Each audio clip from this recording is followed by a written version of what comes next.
Good evening, everyone. Good evening to each and every one of you that have taken the time out of your busy schedules to join us this evening for our Leadership Lifelines, Insurance Strategy, and Selection for Safety. I am Jeremy Satterwhite, the Connectional President of the Richard Allen Young Adult Council, and it is a joy to greet each of you on this evening.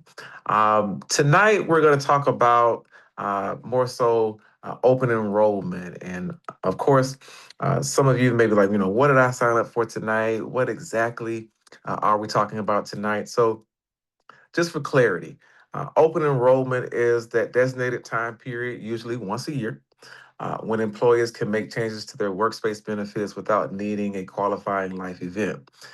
Think of it as an annual benefits shopping window, if you will. So during open enrollment, as an employee, you can enroll or change your health insurance plans. You can adjust dental and vision coverage, modify life insurance amounts, change beneficiaries, elect or adjust flexible spending accounts, which is your FSA, or health savings account, which is HSA. Sign up for voluntary benefits like disability insurance, legal services, things of that nature.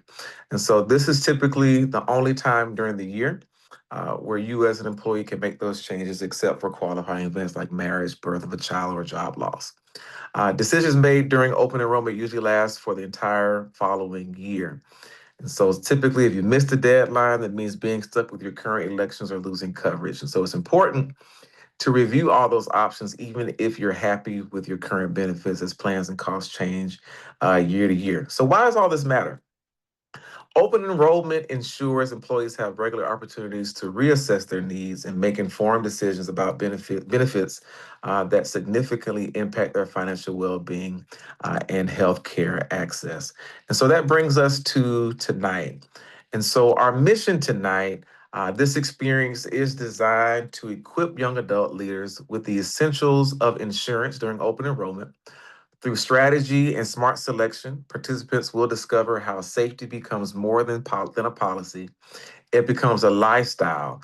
In just 1 hour, our goal for you tonight is to gain practical tools to make confident choices, protect your life, cover your family, and safeguard your leadership journey. And so we all know, we all have friends, we all have colleagues that when open enrollment season comes, you're clicking around in there, and sometimes you're not quite sure what you're clicking on until you're in need, and then you go to the doctor and you get this big bill, and you're like, well, why is my bill higher than it was last year? It's because of the selections you made during open enrollment. So our goal tonight is to help you with that. And so our preacher for tonight, and I say that jokingly, but our facilitator for tonight is Reverend Donna DeVoe Baker. Reverend Donna DeVoe Baker serves as the district consultant and co-laborer of the Southwest Georgia Annual Conference, Eastern District, alongside her husband, presiding elder Joseph E. Baker, while leading talent management and succession planning for Synovus Bank, where she works directly with executive and senior leadership to manage talent risk across the enterprise. She also serves on the inaugural advisory board of the 6th Episcopal District Baxter DeVoe Young Leadership Academy. A lifelong learner, she is a product of the Barnwell County School System and a graduate from the University of South Carolina with a Bachelor of Science in Business Administration, double majoring in finance and business economics.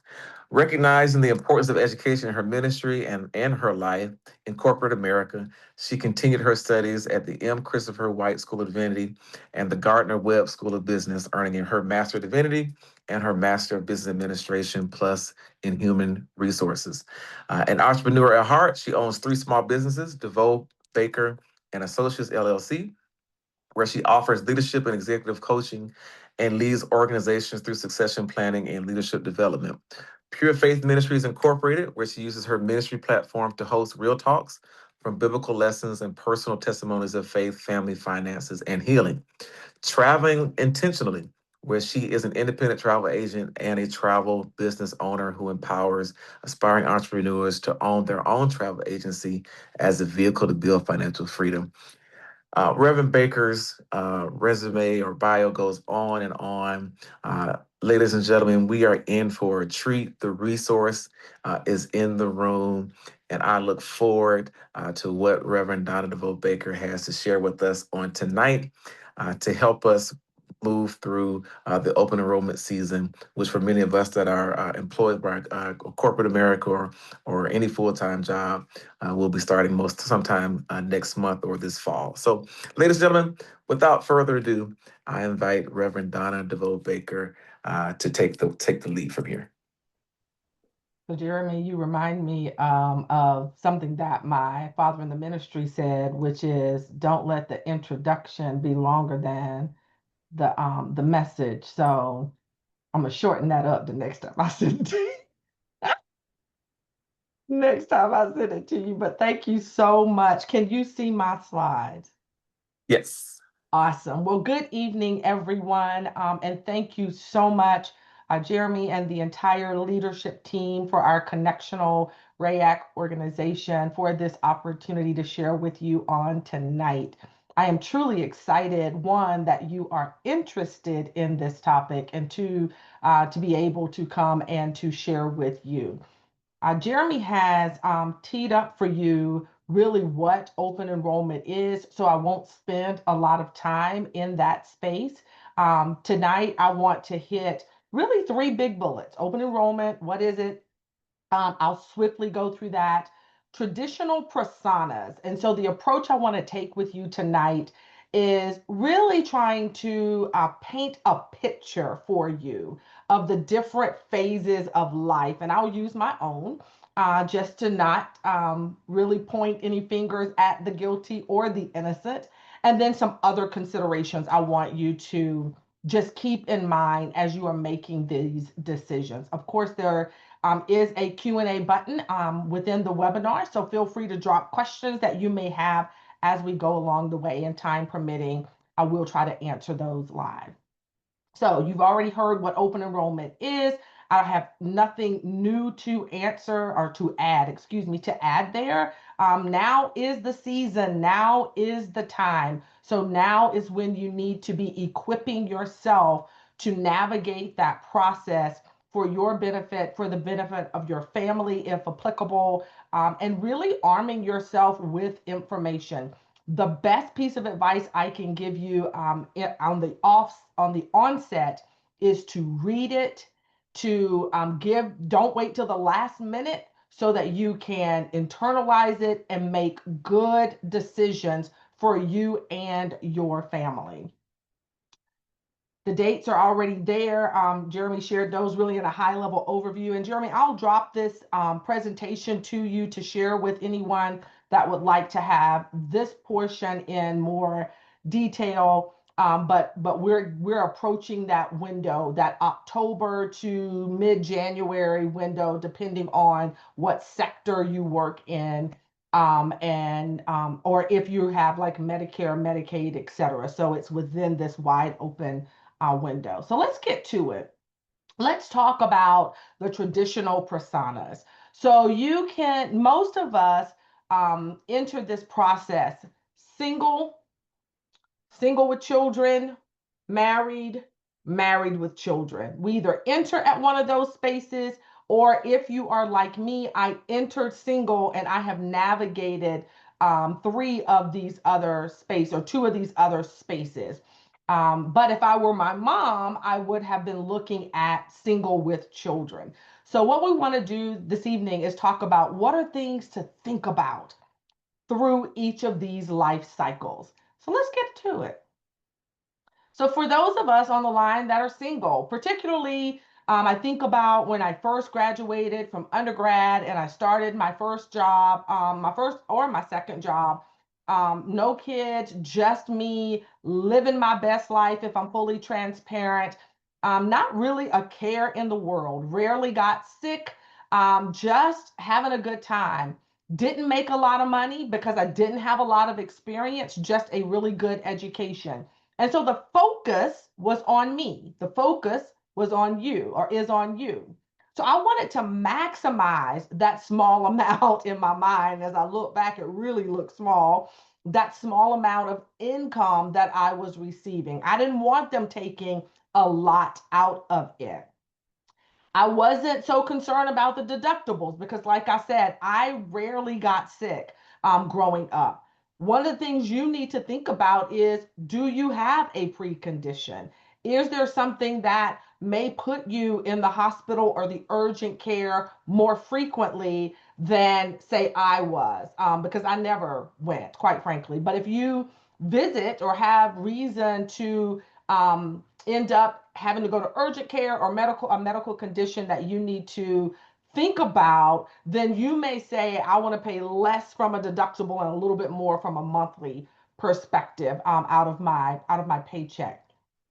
You also want to think about retirement. If you have no other expenses that are coming out of your check, you want to maximize that retirement opportunity. That's a major benefit from most of our companies, and most of them will offer a teaser.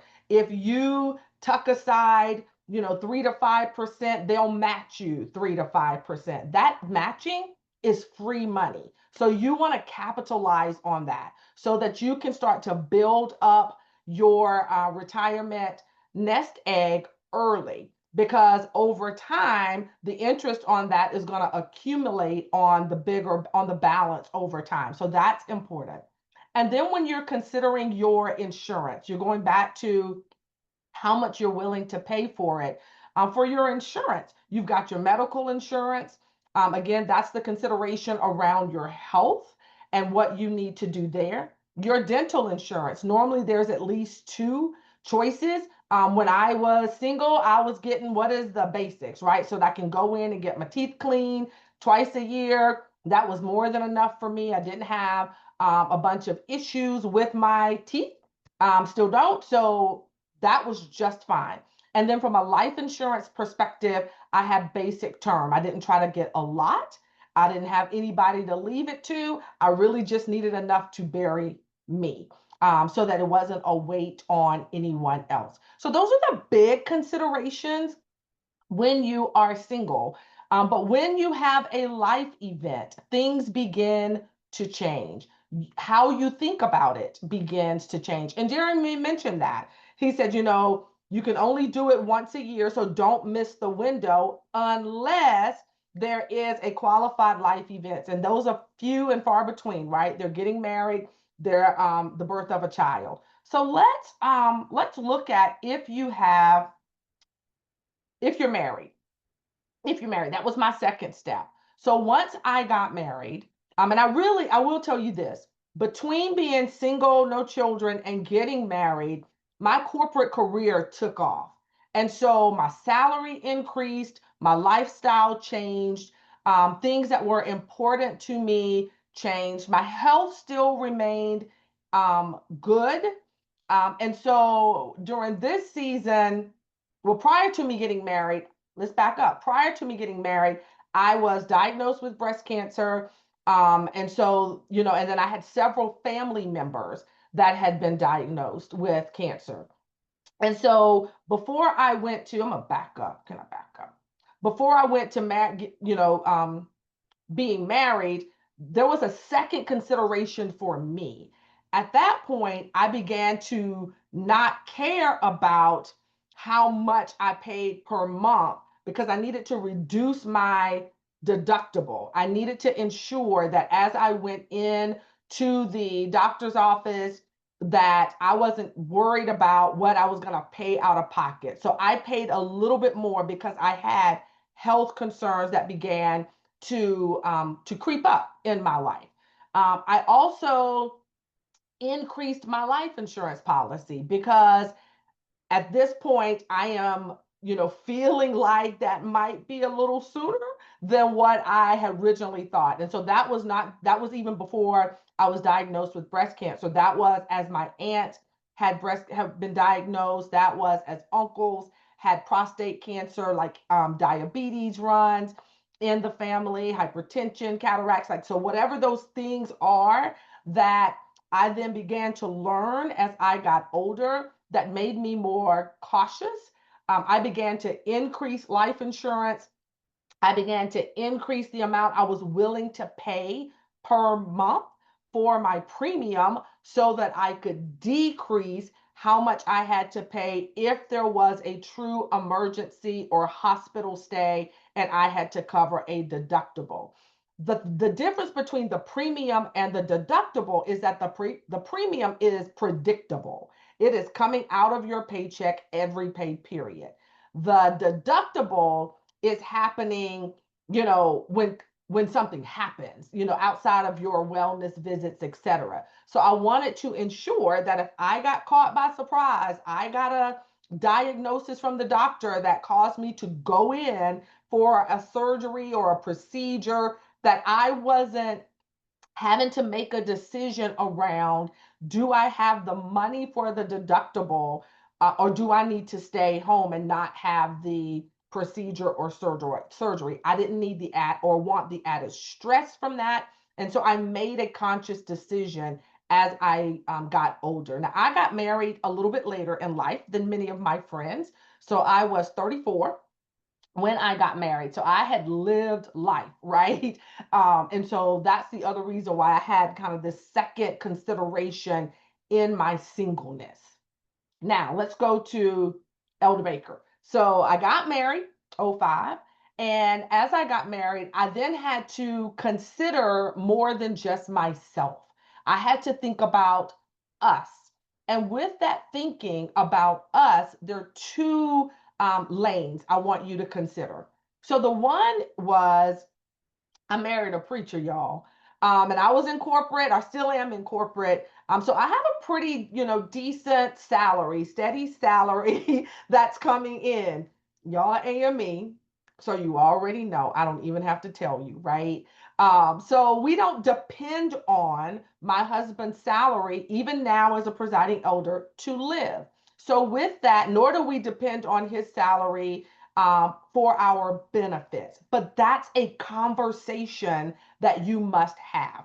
You don't have to always stick with your benefits if you're married. You want to, or you have a partner, and depending on what state you live in, your domestic partner, that both may qualify for you to be on each other's plans. And so, with that, you want to sit down, I'm going to say at the proverbial dining room table, and you want to look closely at both plans.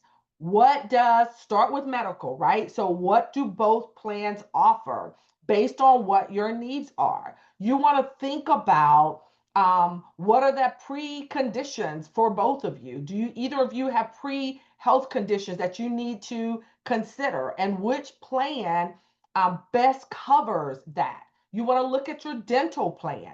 Which plan has the best dental plan? Eye doctor, right?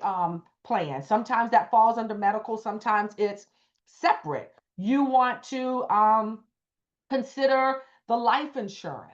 Now that you're married, there is somebody that will have to pick up all of the household debt that you are accustomed to if one of you is no longer there, or if you when you pass away, because we will, right? Jeremy will remind us of that. One of us will pass away, right? So when that happens, can they afford to continue to live as you currently live? So that's how you start to calculate how much life insurance you want to get. And I'm talking primarily about term life right now. It's the cheapest. And at your job, you will find that you can get one time, two times, three times, and some will go up to five times your annual salary. Life insurance through your job, through your employer, is amazing, because oftentimes up to a certain multiple, you don't have to do Jeremy quit. You don't have to you don't have to do a medical exam, or a health screening, or any of those things through your employer, and you're capitalizing on the number of people getting insurance, and so the price is normally very low. One of the things I do want to recommend, and this came out at our clergy family retreat this weekend. I thank Supervisor Mitchell for calling it out. She used to be an executive inside of HR. And it's a reminder that in your age bracket, that 18 to 39. I think I got it right. Not my age bracket, 55 or the elder, 62, right? You want to get life insurance not just within your company, but outside of your company while you're healthy, while it's at its lowest rate. Because if you look up life insurance today, you see that the premium shifts based on your age as well as your health. So I do invite you to consider some outside of your employer insurance outside of the open enrollment period. Um, Long term care. Once you're married, that's another consideration. The statistics show that we are more likely to need long term care than anything else, right? I was about to say than life insurance, but we will need long term care in addition to, because everybody needs good life insurance. We're all going to check out of here. So really think about long-term care and think about it now. Don't, or when you're married, once you're married especially, but I say think about it now. Who cares for you? If some freak accident happens or just I mean, it could be a stroke, it could be a heart attack, things that pull you out of the workforce. Who cares for you and how are you cared for? We don't want to just leave that to chance. I think my husband and my boys are gonna take care of me. Like I've been insuring through my paycheck and benefits, I've been taking care of them. But just in case, let's have a little long-term care to ensure that, as my youngest would say, we're gonna put you in a home that is a good home, right? But you want to start once you're married thinking about long-term care as well. All right. So let's just say you're my mom and she had me her senior year at Howard. Go, mom. She kept me. She didn't make a different decision. And for that, I am forever grateful. But her focus was a little bit different than the focus of a husband and wife or a couple. Because with a couple, the assumption is two people that are able to add to the pot. You have a choice between benefits, can care for one another in the time of trouble, etc. When it's a mom or dad and a child that's under 18, then you are the true caregiver out of the gate. So the consideration is a lot different. And so as I reflect on that, my take home pay, I was willing to, while I probably feel like or felt like I needed every penny, I was willing to give up some of that money in order to ensure I had benefits that covered my children. Because my children or my child would be out of my sight while I was working. I could not wrap this full mom hedge of protection around them, right? To protect them from all things. I had to send them to daycare, send them to grade school, and even my oldest right now, send them off to college, right? So, because of that, I want to ensure, you want to ensure that they are covered. So, if my football playing, scholar athlete has an issue, then he knows go to the urgent care, go to the emergency room. It's not, hey, mom, do we have the money? We don't worry about that. So when you have children, you have got to be thinking about that. The deductible, again, what can you afford? $250, $500, $1,000. What does that look like, right? And then the other consideration is what do your children do? What do you do? Are you an athlete? Are they an athlete? Do you participate? I'm gonna say this loosely to young adults. Risky, risky activities. I mean, like, skydiving, things like that. Nothing, bring your minds back in. So what are your activities? And the plus is when you think about that deductible, it is something that you can save for. So we'll come back to that when we get to other considerations. Retirement, again, you've got to prepare for your future, for your when you're no longer working. So you've got to be willing to add to that and don't miss out on free money. Don't miss out on free money. And I will tell you, I made the mistake in my single years of, if I wanted to do something and I saw that retirement money, I was like, oh, let me go get a little bit of that. Let me borrow against that. Don't do it. Don't do it unless it's a dire emergency, buying a house, covering education. Those two qualify. But outside of that, and I would ask you, unless it's a last resort, don't touch it, because at 55, I literally think about at times, because I'm probably less than Joshua graduates high school in 2 years, and then you give him 4 years of college. So 7 years. I am praying me and the elder are either living on the beach or living with a lake house and some good land behind us. The lake house, the lake for me, the land for him.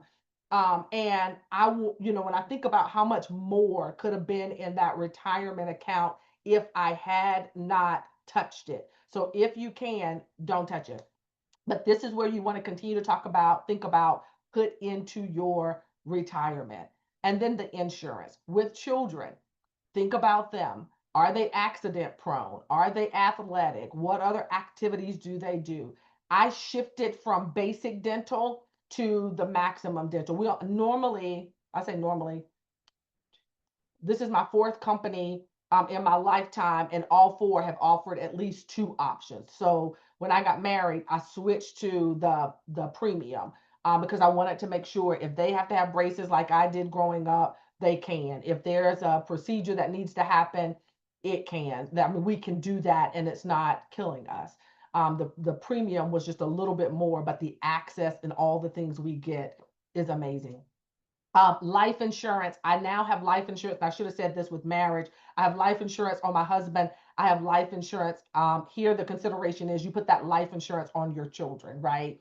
So you want to make sure that you're not just increasing. So I increased my life insurance in both scenarios, and I put life insurance on them. And then the other thing I'm going to admonish you once again is get life insurance outside of your employer, even if it's just basic term. Finally, other considerations is there additional income coming into the household? So if you are a single parent, do you have child support coming in? That's one of the things to think about, because that helps you with offsetting and saving for the deductibles or the increased premium, or adding to the retirement, and the insurance. And I keep saying retirement, I'm talking specifically about 401ks or 503, I think it's 503bs. So, you want to make sure that you're 50, yeah, 503bs. You want to make sure that you're tucking away, whether you work for the government, the school district, or corporate America, nonprofit. And then finally, the full blown family, married with children. So when you're looking at open enrollment, you'll see your choices, um, team member or employee. You'll see you and a spouse, I think is what it says, or partner. And then it'll say family. So family is where you bring in, if it's you and your children, you single and children, or spouse, partner, and children. We are a family of four. And so with us, again, my focus is on us, not just me. No longer have that luxury. I've not had that luxury in almost 20 years. It's us. Over 20 years, because I've been married for almost 21. Take home pay. I'm willing to give up some to make sure everybody's covered. And that's taken into consideration the asthma that's in my family, that's taken into consideration the diabetes that's in my household, that's taken into consideration the couple of times that I've been gravely sick. So I'm willing to give up a little take home pay to ensure that my family, absolutely, Ms. Baker, Reverend Baker, it is absolutely the worst. Um, and it'll land you in the hospital for, like, it can be a quick visit to the urgent care, or it can be, time in the hospital for weeks. My oldest will tell you that. So, from a retirement, I am still maxing it out, because at this juncture, as I've said, I am closer to checking out of corporate than I am entering corporate. So I increase every single year how much I am putting in. And the blessing is, and I pray this for you, is year over year, you're getting a salary increase. And so because of that, if you're telling them take out 3%, it increases when your salary increases. 5%, it increases. And if they match, your free money is increasing as well. The insurance, we've talked through that. Um, what else do I have? I have disability. That's one I've not talked about and didn't put on here. So I added short term disability when I got married. So short term disability is another consideration and it is different than long term care. Short term disability is when you aren't able to work for a period of time, but you are coming back. You want your employer will oftentimes tell you you just got to use your PTO. So once you've exhausted your paid time off or your vacation time or sick time, depending on where you work, you need something that will keep you afloat until you're released from the doctor and able to come back. It is typically more like 66. I think I pay for the 66.7%, but there's normally one or two choices that you can choose from. I need all my coins. So I max out what that is. I told y'all I'm married to a preacher, right? Okay, y'all heard that part. I need all the coins. So the maximum amount is what I need coming into the household, in addition to the long term care being something just in case. Um, and I continue to look at, my husband's benefits. What does he have access to? Do I ever need to utilize his versus mine? So, what are other considerations? And I'm trying to do a quick scan here through the Let me do a real quick scan through the chat. Urgent care. Greetings from Atlanta. Hey. Okay, perfect. All right. So other considerations. And Jeremy did a good job of calling this out using different words, but there's the one time a year to enroll, open enrollment, unless there is a qualifying event, which is traditionally marriage or the birth of a child. There oftentimes companies, especially if they don't believe that they've made big changes with their benefits, will allow for passive versus active enrollment. What is that? You'll get this email from your HR team that says, hey, if you don't need to make any changes, you don't need to do anything, and you will have the same coverage. And a lot of people fall victim to that. I want to encourage you to look over the benefits package every single time. One, you may have had something health wise that happened in the beginning of the year that you've now gotten over and you're no longer thinking about it, or your child or your spouse. But when it's time to re up your insurance, there may be an option that covers that you never considered. So you want to review those documents every single time. It is worth the 30 minutes, the hour. Quite frankly, I print mine every year. I bring it home. I hand a copy to my husband, and then I have my copy. And then we agree upon a time to sit down at the table and talk through it. Because there are things that he is really more of the medical person, and I am more of the business minded person. And so when it comes to our health, even mine, he is the one that has it all top of mind. He is my advocate from a health perspective, as well as the one for our children. And that's another piece I will say to you. Don't get caught in stereotypes. It's not always the mom or the woman that has the answers, that cares for the kid, that knows what the illnesses are or the medicine is. You lean in on who has that strength and that knowledge in your household, and no two households are alike. So it's not wrong in either case. So that's what passive enrollment is. I want you to make sure that you are reviewing it every year. Active enrollment is where they will explicitly tell you, we've made changes, you have additional options, we've taken something away, we've added something. Look at it and you need to choose. So either way, review it. Retirement. So we talked about 401k, 503b, and the free money. For those that might be entrepreneurs on the line, IRAs, self-employment, IRAs, self-employment from P has just left me. Sorry, I'm stumbling because I'm sitting here. Hold on.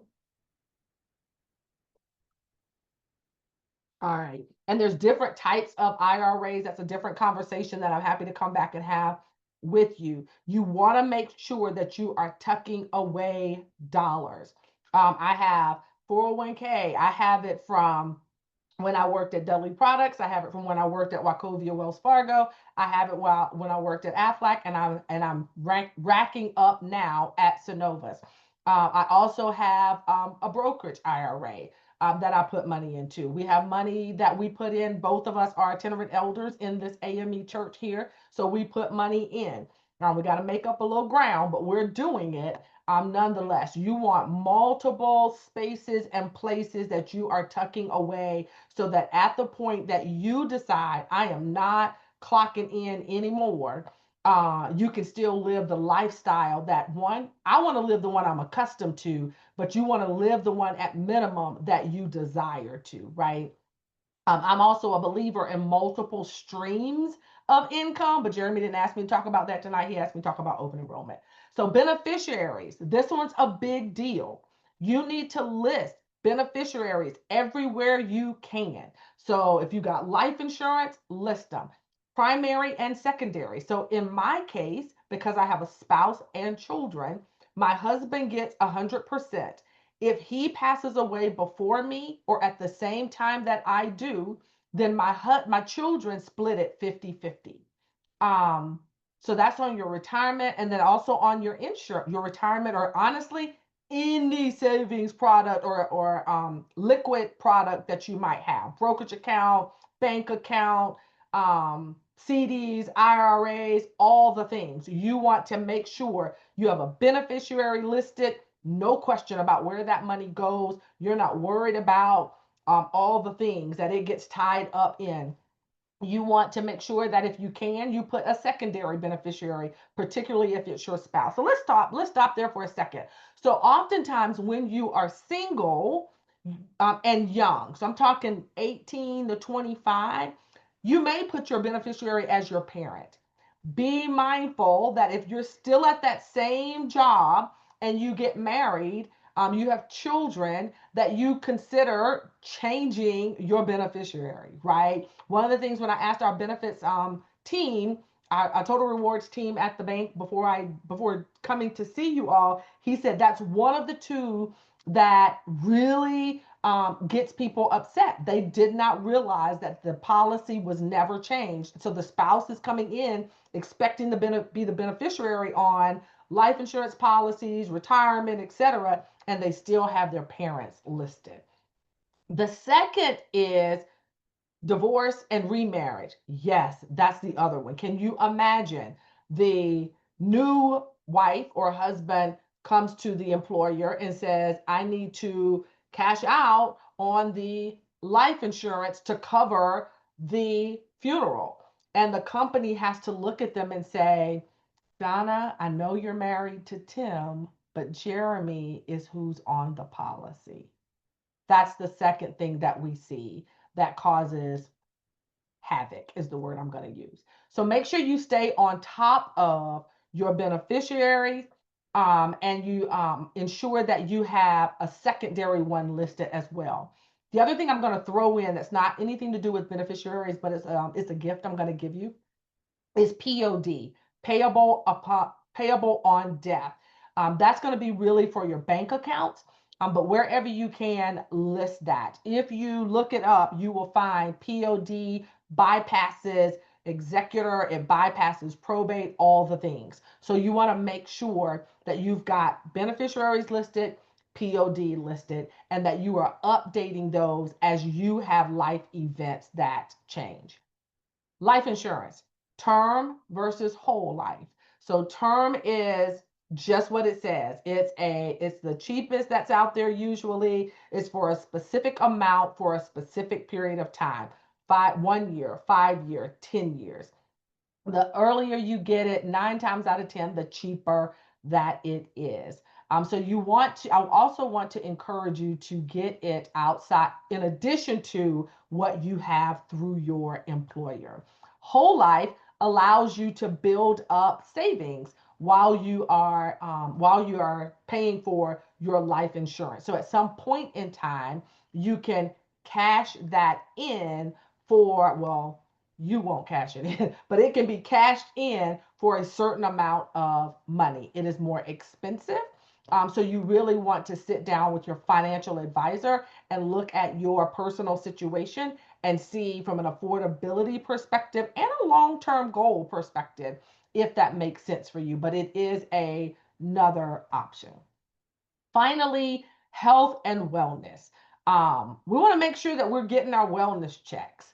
We want to make sure that we're doing our dental visits at minimum twice a year, that we're getting our annual checkups. Ladies, you want to get those tatas checked. And this is from someone who went in one day on a cold October morning as we are approaching October, and thought life was great as it always had been up until my 32nd birthday, because this was when I was 32, only to have my doctor call me back and say, while I was going into the office one morning, and say, Donna, I hate to tell you this, but you've got breast cancer, right? So make sure.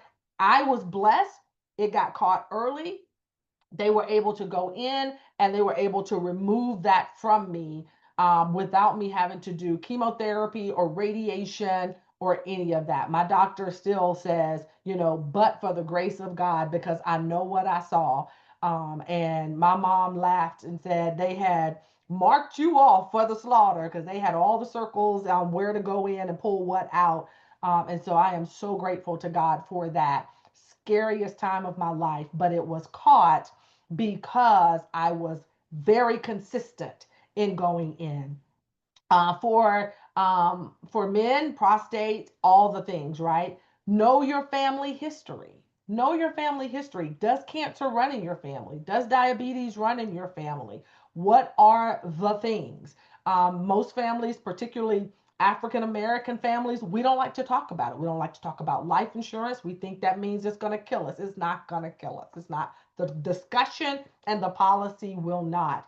So talk about it. I force it out of my family every year, and now all of us DeVos are card carrying folks that I can pull out of my wallet, and it says, y'all have glaucoma, y'all have diabetes, y'all have hypertension, y'all have, like, whatever the things are, it is listed. And when I go into my doctor, I say, make a copy of this and put it in my file. They can say to me, if it's not your mom or her sister, brother, like that immediate, then it's not important. I'll say, put a copy in my file because I need you to know that in this blood, these things have happened. And so if something pops off out of the blue, I need you ready to move and ready to act. So know your family history. And then self care, your eating habits, your exercise, all of that matters, and it will shorten or it will prolong your life. So you want to make sure you are taking care of yourself, to include managing your stress level. So we want to ensure that all the things are in place for you to live a long life. Open enrollment season, it is about to start. Do not brush through it. Do not take it for granted. Ensure that you have all the things that you need. Cancer insurance exists. I'm not necessarily trying to make a plug for them, but I've worked for Aflac for almost a decade, and they gave it to us. I kept it when I left. And so that's important. It's a couple of dollars, I think maybe 20 some dollars a month. Y'all, I spend that on Starbucks. And that's the other thing. Make the cost relative for you. What do you give up to get this protection for you and for your family? The last thing I will tell you, which is a bit of a testimony, and then Jeremy, I'm gonna pass it back to you, and I can answer any questions that folks may have outside of what might be in the chat. Is, in 2018, my mom passed in that June, and that September I was walking from one side of the Aflac building to another, and I could not catch my breath. I've never had an issue with asthma or breathing or anything. I got to the urgent care, and my husband met me there, and they thought I had pneumonia, all the things. I went from specialist to specialist to specialist here in Columbus. Thankful to my primary care physician, because she said, you don't look normal, sound normal. We're going to figure this out. Finally, I ended up with a referral to Emory. And what I learned was that I had an autoimmune disease that was attacking my lungs, my joints, and my skin. And it was horrific. And the only thing they knew to do, because it was rare, was to suppress my system. So I had to go through 4 years of chemotherapy infusions in order to get back to what you see today, because I was this 48 to 52-year-old that could preacher, y'all, that could barely talk, could barely breathe, walking as though I was, 90, 100, and had not, like smoker, had not taken care of myself. But for the grace of God and excellent insurance, we made those trips 4 times a month to Emory, and it did not phase us of what the cost would be, because it was minimal, because we had chosen the right insurance. As a couple, as a family of four, we had the right insurance in place so that our out of pocket was very thin when we went. It matters. It matters whether you're 18, 28, or 38. Make sure that as you are navigating the various phases of this life, that you are slowing down and you are considering all of the things that are pertinent to you. I thank you all so very much for the opportunity to share with you tonight. And if I can be of any assistance outside of this conversation, I am happy to do that. I will pop up my contact information. But I saw I say Chico, forgive me, Chico, if that's not what they call you. That's what the boys call you because they love you to life. So between Jeremy and Chico, you can get to me with ease. All right, sir, Mr. Satterfield. Thank you, thank you. Someone did ask a question. I think Okay. Reverend Dr. Baker answered it, but it was, I don't know if you wanted to expound Children as on a it about, yeah, beneficiary. children as beneficiaries and maybe That's a good possible one. contingents.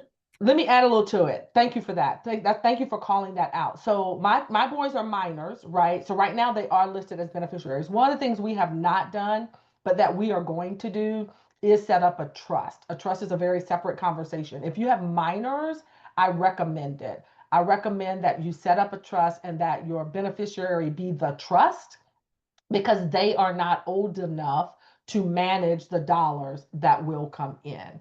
And you want to have identified who is going to take care of them. And that brings into the whole conversation of estate planning, a will, a power of attorney, all the things, because they go along with this open enrollment period. Those are considerations that you need to have top of mind. But yes, you can have your children, you can have your children as a beneficiary if they are minors. Be mindful of their maturity, and if someone else is caring for them, do you trust that person to care for your children with that amount of money coming in, particularly around life insurance?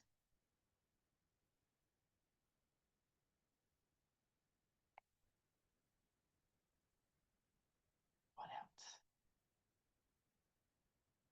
Tim is sitting in the cathedral.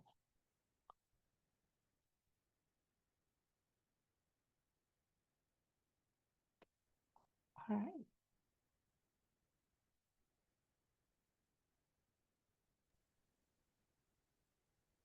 See people on from Southwest. Very good. All right, we see a lot of people from, let's see if we have any reactions in the chat. Well, first of all, we want to thank Reverend Donna DeVoe Baker for her time tonight and for coming on to give us some information on something that is very important.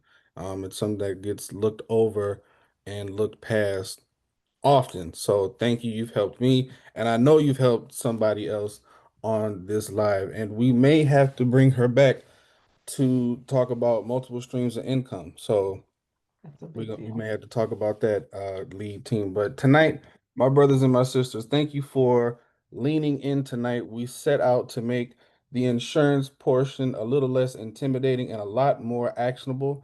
And you all showed up ready to learn. So huge thanks to our facilitator, the lead team, and President Jeremy Satterwhite, who made tonight possible. So tonight, if there's nothing else, there's no questions, no comments, no concerns. We want everybody to rest tonight with clarity in your mind, courage in your heart, and a plan in your hand. So until we meet again, good night. Let's keep leading together and stay tuned for more events brought to you by the lead team. Take care, everybody.